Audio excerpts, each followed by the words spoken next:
And it just seems like anytime anyone has a question for him, he just looks caught, like he could be exposed at any moment.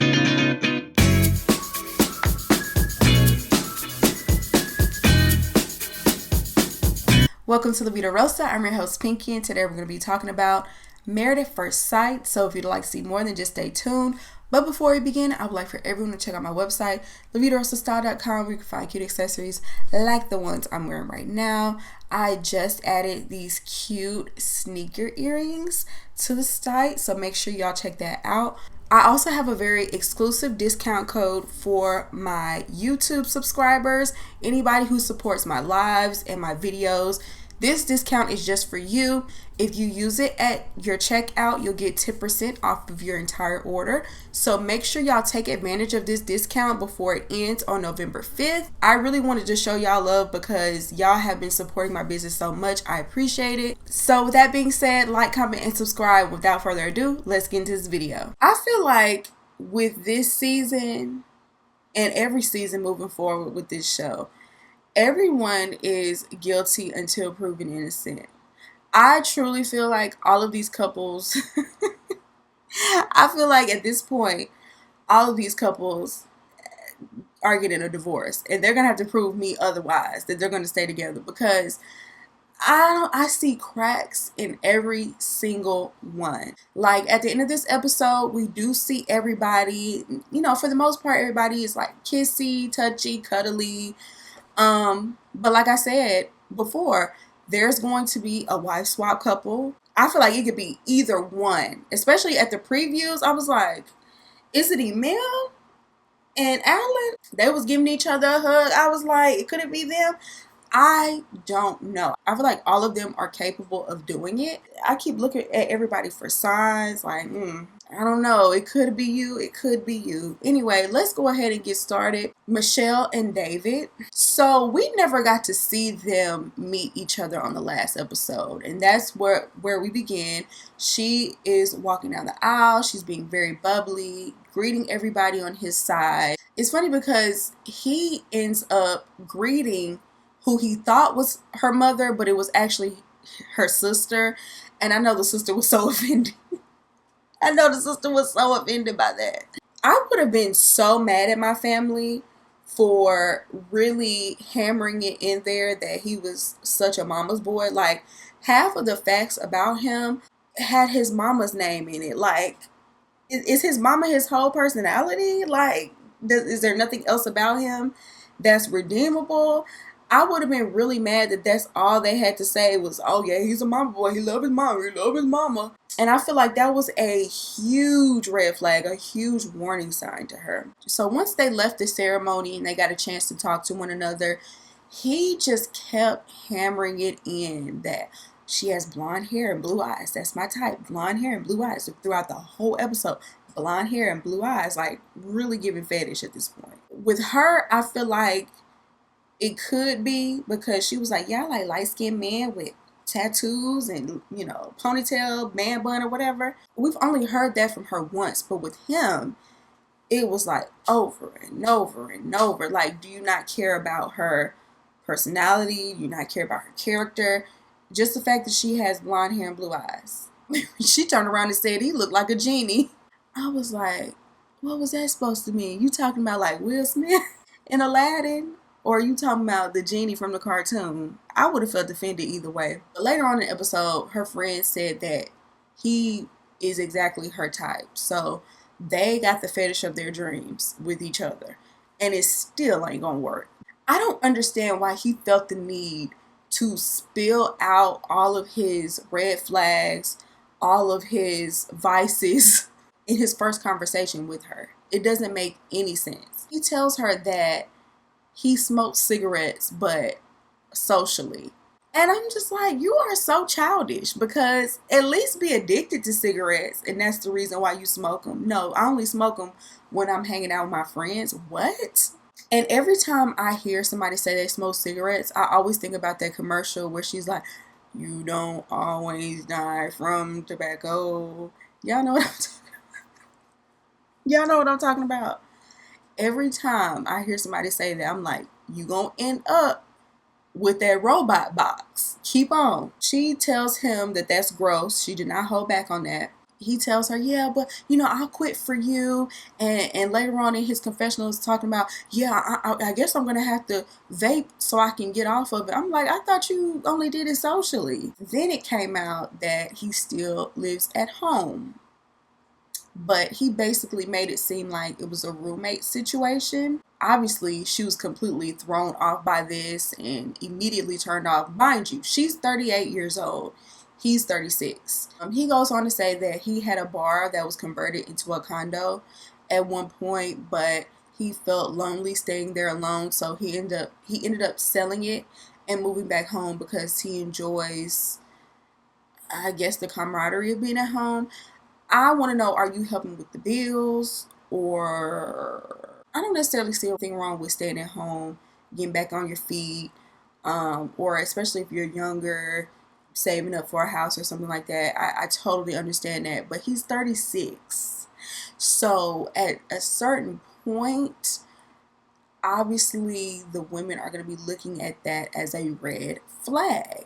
And another thing, you come off as a mama's boy. You made that very clear. Is your mama washing your clothes? Is she cooking for you? Is she, you know what I'm saying? Is she playing that role in your life? If you're just being taken care of, I could totally understand why she had a problem with that. And then on top of that, you really shouldn't be coming on a show looking for a wife living at home in the basement. This should just go without being said. She's 38. I don't think she's trying to like grind it out with you. So obviously this was a big deal for her, because she not only bugged out with him, like, you stay at home, like she had many questions, but even when she talked to his mother, she was like, yeah, I'm very concerned about him saying that he smokes cigarettes. And the dad was like, yeah, I don't even like that he smokes cigarettes. He can't smoke around me. And then to come to find out, his mom had cancer from smoking cigarettes. And you're still smoking? When she brought up him living at home, she was, trying to make it sound better than what it was. But once again, you could tell that she definitely babies him. His whole demeanor gives teenager. Just the way that he carries himself, like, he had his hair in a man bun in the beginning, but after a while it started flopping around. And his birthday and wedding were on the same day. And one of his friends gave him a box of Cheetos, and he was just handing the Cheetos out. You could see all over her face that she is completely disgusted by the whole thing. Because like I said, she's not 28, she's 38. She might have been a little bit more inclined to dealing with him a few years ago, but she ain't got no more time to waste. So I could totally understand why she lost it later on in the episode. Like, she went to the bathroom with her friends. She was like, he lives at home, and I'm freaking out. I'm having a breakdown. Like, I totally understood where she was coming from. And her friends were trying to make her feel better. Like, get the whole story before you break down. But girl, it's not looking good. I wouldn't be surprised if this was one of the wife swap couples. What do y'all think? Let's move on to KLA Iwan. They are very touchy-feely, kissy. They've been all over each other pretty much ever since they said I do. And he did ask about her parents because her parents were not there. And she told him, her dad is just very private. He doesn't even like to take pictures. So, he didn't want to come. And the mother was just standing with him in solidarity because, she gonna stick beside her man, pretty much. I would be a little upset that my parents didn't come. At the same time, I could understand not wanting to come on a show like this, especially when it has such a low success rate for marriage. Maybe he felt like it was making a mockery or something. I don't know. I used to be more judgmental of that, but I see why the parents won't come on now. Y'all ain't finna make a fool out of me on TV and it live on forever. They start talking about their routines. And she says that she doesn't really have a routine. She's very fly by the seat of her pants. She decides what she wants to do every day, whereas he has a very strict routine. And I don't know, like, I get being an entrepreneur and you get to set your own hours, but she just gives like, are you actually working? What are you, she said she has a lot of ideas, but are you executing the ideas? And then when we saw in the preview that she just quit her job out of nowhere, it looks like, especially when they start having a conversation about money, she said money doesn't mean anything to her. I think she definitely looked at him as somebody that was going to come in and save her. I think she's doing it under the guise that, oh yeah, I'm just this hippie. I just go with the flow. I could show you how to loosen up. Yeah, I don't know. I don't feel like he's going to be receptive to this in the long run. I feel like right now they have rose-colored glasses because she's attractive, he's attractive, and they're attracted to each other, but this is going to be a problem. So yeah, when they get to the hotel, he breaks out the guitar and starts singing, but he can't sing or rap. It was very cringy, and he wanted her to join in. I'm surprised she didn't. She seemed like the type that would just join right in. But yeah, you guys, what do y'all think about them? Do y'all think they're gonna last? I don't see it lasting. Then we had Madison and Allan, and she just kept saying how he was not her type, and her type is usually like muscular, metrosexual, pretty boy type, and he's kind of nerdy, scruffy. She claims that she's very happy with him anyway, regardless. She likes his personality. I don't know how long that's gonna last. I want it to work. I want that to be true, but I feel like she's kind of like drunk on the moment.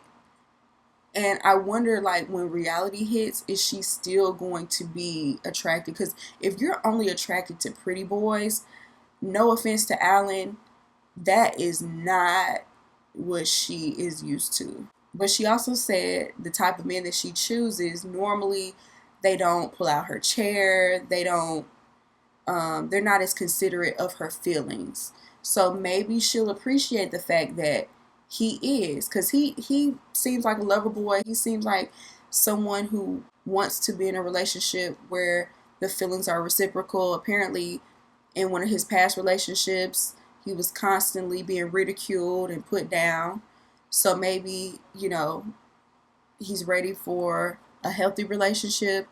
And also, when he was talking to her friends, he told them that, you know, his parents had a 14-year-long custody battle for him and his siblings, and that was a red flag to her.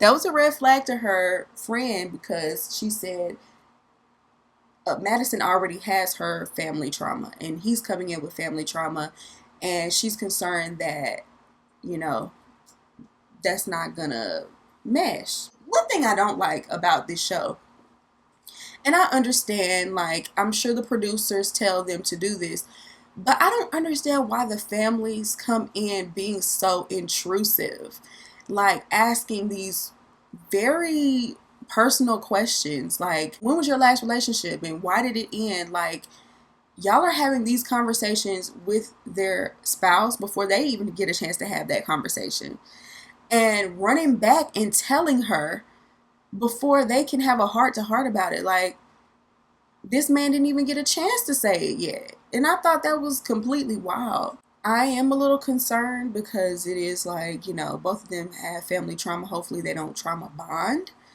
But we'll see, y'all. He came out in some broccoli underwear, and I really wish he had not done that.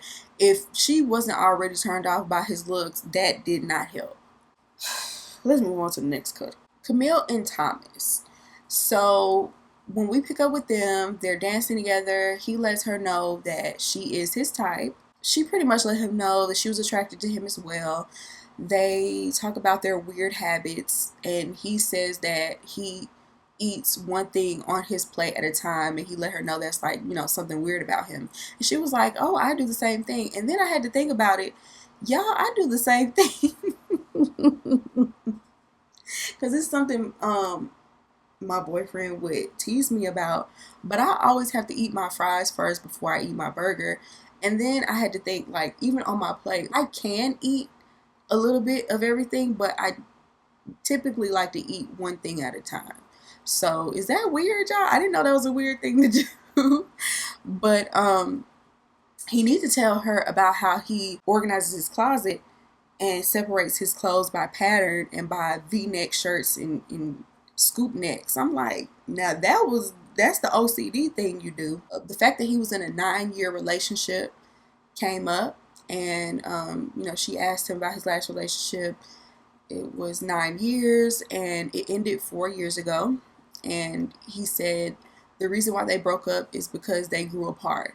And she was already concerned about this when he said it, because dang, you was with her for 9 years and you never married her. So what makes you ready for commitment now? Enough to get married at first sight, marry a stranger you don't even know. You couldn't even commit to someone you knew for that long. We see the conversation with her friends in him. And he revealed to them that he cheated in the relationship, and that's why it ended. Now, I could understand why he didn't tell Camille immediately, because that is a lot to take in. Why did he tell the friends? Why did he tell the friends? I feel like, first of all, that wasn't none of the friends' business. Second of all, like, you told the friends before you told her, like, all around shady. Like, it would definitely be a red flag to me. It was a red flag before the cheating, but the cheating for sure. When asked about it, he said that he stayed in it for longer than he should have. He should have left before he cheated, but he didn't. And he said he did therapy for 6 months, trying to, heal, trying to understand why he did it, trying to be a better person. So, I can respect that part of it. He said he just realized he had to be open and learn how to communicate. And that's something that his twin was telling Camille. And by the way, his brother is the cute twin. I know that's weird, like, especially when twins are identical, but his brother is a cute twin. Like, do y'all see what I'm saying? I don't know. I might have been a little upset. The brother made it clear that Thomas can be closed off, and pretty much told her you're gonna have to try to open him up, because he had a very disciplined upbringing. Wasn't allowed to show any sort of emotions. Father was a military man, and so he keeps a lot of things inside. And I don't know, I feel like that's kind of unfair to put on someone you just met, but I guess it was some good advice. At least you would know that about him. I don't have good hopes for this relationship either. I don't. Oh yeah, I forgot to bring up, friends told her about the cheating after the fact. I felt so bad for Camille, because I feel like she had been thrown off like 15 times that day. Her intuition told her at the beginning to not get married to this man in the first place, and here her friends are telling her that he's a cheater. She took it very well. I think she already likes him, because she took it very well. She was like, okay, that's a conversation we're going to have. At least he, went to therapy, tried to work on it. I don't know, y'all. I don't have a good feeling about it. I feel like she should have went with her intuition and not married this man. It just does not sound good. So then we have MM, and I'm going to call him Ike, because that's what his friend called him. It's funny because somebody in the comments said that he was giving Shaq vibes. And I'm not going to put that label on him just yet, but he definitely is giving Shaq vibes. All day long, from the bald head to the way he dresses. So they sit down and have their first conversation. He asks her, like, what made you sign up for something like this? She says that she works a lot, and she doesn't like to go on dating sites, so it's hard for her to meet people. And she just didn't want to be single forever, because she had been focused on her career for so long. He said that he wanted to be married for a while, but he didn't want to get married to just anybody. And that he had wrote a series of letters to his wife that he had never met yet. And he keeps bringing up this book of letters that he wrote to his wife. We've heard this on every single episode. We've heard this from other people. We've heard this from him. We've heard this from his confessionals. It feels like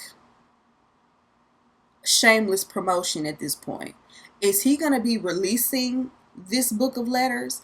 Because she was like, okay, you wrote this book of letters to your wife. How come you didn't give them to me? And he said, I'm going to write you a whole new set. So what are you going to do with the old set? And second of all, you wrote this letter for this imaginary woman in your head that you put on a pedestal. Are you going to try to make me live up to that? That whole thing is weird. His whole vibe is weird. There was a musical segment at their reception, and it was his friend that came up and sang an original song that he wrote. Not Ike, but that the friend wrote. And then he got up and said a few words, and it just felt, once again, very like curated, very performative. The song said something about how she walks. You didn't even know how she walked. You just met her today. By the way, is eating all of this up. She's loving every second of it. I think she just wants to be married. I don't think it really didn't matter the way he presented himself. As long as he was decent enough, she was gonna marry this man. And I don't know, it was just very cringe. Like, the whole thing was very cringe when he got up there and was trying to do spoken word like it was Love Jones or something. I would have been like Jim from The Office and looked directly in that camera like, what is this? She talks to his groomsmen, and they tell her that he was in a long-term relationship, but he was cheated on, and that broke him for a long time, and he wasn't willing to be in a long-term relationship for a while after that. Pretty much hasn't been in one since then. Then we have her cousin. I feel like the cousin asked all the right questions, and all the questions that should be asked when you're meeting a stranger that just married a loved one. Because I feel like a lot of times people are too lax, or they go overboard with the personal questions. But I feel like his questions were pertinent. They were on time. They made sense. And I was totally on the cousin's side. Usually I'm like, oh, they be doing too much. He wasn't. He asked Ike about his last serious relationship, and it was 12 years ago. And he said, so were you ever engaged? Yes. Who ended it? He said it ended because of me. But then I was like, didn't your friend just say she cheated on you? So maybe that wasn't the same relationship. I don't know. But he asked him, well, what's the most serious relationship? What's the longest relationship you've been afterwards? And he said 6 months. And he was like, okay, so why didn't any of those work? He was like, well, there's usually a deal breaker that comes up. Oh, if you don't want kids, I'm going to move on. He said, how many kids does he want? Mind you, I guess 42. I think is like mid-30s. So he said that he wants at least one at this point. The cousin was questioning, what made you come from Houston to Chicago? Are you running from something? And my question is, you applied for the show in Houston a couple of years ago. Did you move to Chicago so that you could be on the show? Because that's what it's looking like. Everything about him is performative, curated. It just seems like he just wanted to promote his poetry, his art, whatever it is he's trying to get out there. And it just seems like anytime anyone has a question for him, he just looks caught, like he could be exposed at any moment. I don't know. I don't know. It's something about him that's a little off. And then there was a weird tension. I don't know if y'all watched the episode of After Party after the episode, but he had a weird tension between him and Keisha Knight Pulliam. Keisha asked him about his frames, because every time you see him, he has on new frames. And she asked him, like, well, how many do you have? And he got a little defensive about that. It's like he felt like he was on the hot seat with questions, when she was just asking him simply, how many pairs of frames do you own? And he was like, 30 pair, and I wear them to shield my eyes. Okay, clearly they're not prescription. And that's okay. That's okay to wear frames and they don't have prescription. You obviously like the look of them, but it just made it seem like you're, I don't know, putting on a mask, or you're trying to hide. Like, why are you defensive about that? You should be proud of it. She was giving you a compliment. They're nice frames. I even was looking at his frames. I probably do have, I want to say I at least have like 25 pairs of frames. But that's because I work with eyeglass companies, and they send me frames. I promote them, and I get paid, but also in exchange I get the frames. So that's the explanation behind why I have so many. But for him, he just was stumbling all over it, and I don't know, y'all. It was a very awkward moment. If y'all haven't seen it, go watch it. It's very weird. But y'all let me know what y'all think about this review down below. Do you agree with me? Do you not agree with me? I'd love to hear your opinion. And I hope you enjoyed this video. And I'll see you in my next one. Peace.